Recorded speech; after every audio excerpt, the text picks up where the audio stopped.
So let me just share a couple things that I remember from that video, and then you can do the same. Yeah, and we'll move on. I've got like a whole You've got a whole long here. list of things that you wrote down. And my page is more full than yours. And I think it's because I have less words, but big fat handwriting. You have shorter list, but smaller handwriting. So I think you have more to say over there. Well, and just a few things that stood out to me because frankly, if you want to get from that video what the message was from John Dehlin, go watch the video. It's 15 minutes. Right. And so before it is now posted on our site as well. Right. From Rod. Right. So Rod posted it, but I actually emailed the link to Alex Vidalis, who is our producer here at Daisy Girl Communications. And I have asked Alex to redrop this video link on all of our social media platforms. So you can find Daisy Girl Communications, you can find Unpacking Mormonism, you can find Sarah Westbrook on Facebook, Instagram, and Twitter are the 3 platforms that we are building our community on. So please, if you're in those communities, go and find us. And we are going to have our social media team under the direction of our producer redrop this video on those social media pages today. When this episode drops, it should be there. Yeah, that's awesome. Absolutely. And then Mason, do you have the actual name of this for those people who are not on social media? Let's get the actual name. So if you are not on our social media pages, you can find this directly on YouTube. The title of it is Tithing and the LDS/Mormon Church. For me, I found it by Googling, so I would have the link here. I just Googled John Dehlin and tithing, and it was the first thing that came up. So there you go. But so that's the how title you of find it, Tithing in the LDS Church. And we didn't want to play that here. Number one, I'm not 100%, what the rules are for copyright. Still learning those things as we're still a newer podcast. But I also want to make sure that John Dehlin is getting the hits and the likes and the subscriptions,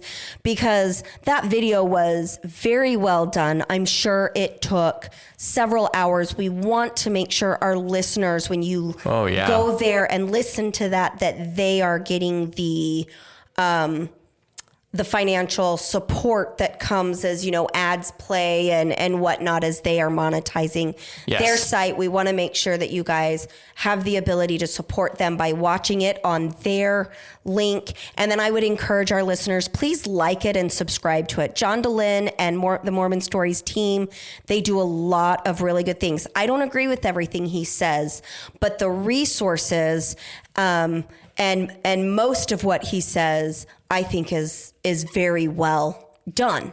And one of the things that I really like about this ex-Mormon space is that there's a great deal of community and shared, what's the word I'm looking for? Resources. Yeah, we're not in competition with each other. We are very friendly, very open with sharing the things that we find valuable on each other's platforms. So go ahead, Mason, in the video. I'll tell you what I wrote down, because what really stood out to me was at the end, because we try to do this, but at the end, John Dehlin gave a call to action. He basically said, these are the things that you need to do or not do. The first one was recognize that Jesus Christ was a champion of the poor, not an exploiter of the poor. Right. Jesus Christ did not go to the poor and beg them for more money. Right. He was constantly saying, feed the poor, take care of them, take what you have and house give. them. Yeah, absolutely. Yes. Second, he says, stop exploitive language. And this one matters a lot to me because, again, we're talking about exploitation. And when you look at the bite model, that's what we're talking about, is we're using manipulation to keep people in. And in this case, you're talking about exploitation of people. Third, stop connecting things to tithing. And what he meant by that was wealth.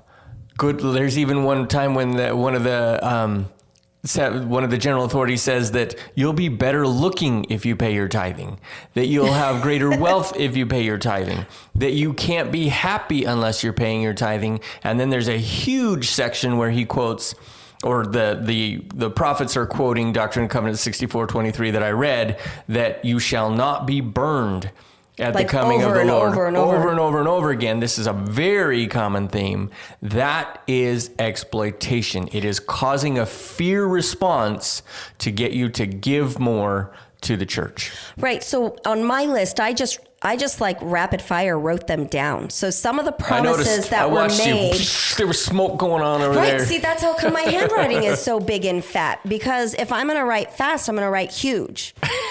If I write fast, it's going to be smaller. I know. How that makes logical sense, I don't know, but that's who Less I am. ink, less movement. Heck no. I get all excited and you can see it in my handwriting. Like down here, I look like a doctor. I can barely read what I wrote. Well, like you said, this is not the bulk of what we're going to talk about, but we do want to kind of get started with some of this information. So in that video, the promises that were made amongst, so one of the things I liked about the video too is that we've got older and more recent general conference talk. So this has been, which illustrates this has been taught for decades upon decades. So the first thing that they talk about is we cannot, as members of the Church of Jesus Christ of Latter-day Saints, aka Mormons, cannot afford not to pay tithing. Right. So basically meaning if you don't pay your tithing, shit's gonna go down. Bad things are gonna happen to you.